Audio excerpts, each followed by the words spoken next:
Hello and welcome to CelloProfessor.com. I'd like to talk today about cello vibrato in the lower positions. I'm interested in this because I think there are a great deal of misconceptions about how cello vibrato works in the lower positions.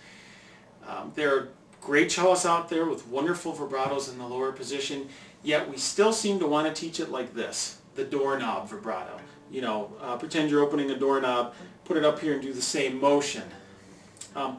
I disagree with that because I don't think that that's really accurately describing how cello vibrato works. If you've ever sat in a cello section, if you're a cellist, and you sit behind someone that has really good vibrato, you will notice their upper arm right here swiveling like this in their shoulder socket, kind of like this.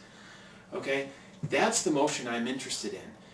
Somehow with cello technique, we always focus on the hands and what happens down here, you know, with string crossings. You know, we see the hand doing this and we always assume it's an active motion instead of a passive motion. We see the hand rolling and we assume that it must originate here in the forearm like this. I actually see cello vibrato as originating all the way up in the shoulder.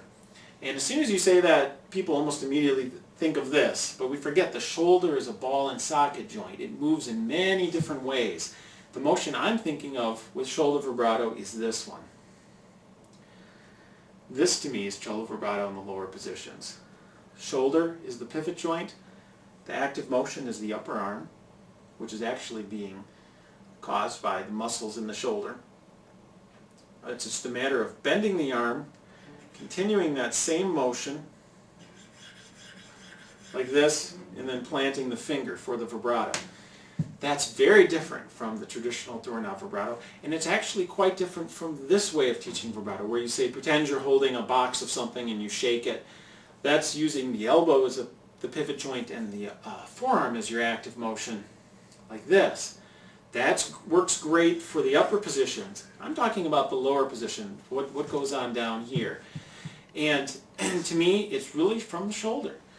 Just like this. I have a young student who calls this robot wave. Looks like a robot waving. So I encourage you, by the way, to look at the page called Beginning Cello, and under there is a place on how to teach cello vibrato to beginners. But this is just an analysis of the technique at this point. So to me it comes from the upper arm, plant the finger, and then this motion that cellists are trying to get in describing it as turning a doorknob, that's an active motion. I see that as a passive motion. This motion results in the forearm pronating and supinating as a passive mode, not trying to do it, it's just passively happening. And to that I like to add some passive motion in the fingers, okay, in the knuckles.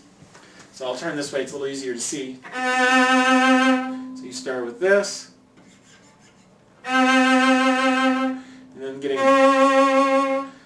the knuckles to move. I find that's very helpful in relaxing the whole hand. There's really no reason why we can't have passive motions in the knuckles. If the fingers are loose enough, it'll happen. So that's basically it. I like this as an exercise too. We need to do that because the more we move up the fingerboard, eventually it's going to take over completely. But in the lower positions, I say we do this. I say we stick to the robot wave, okay? All right, thanks.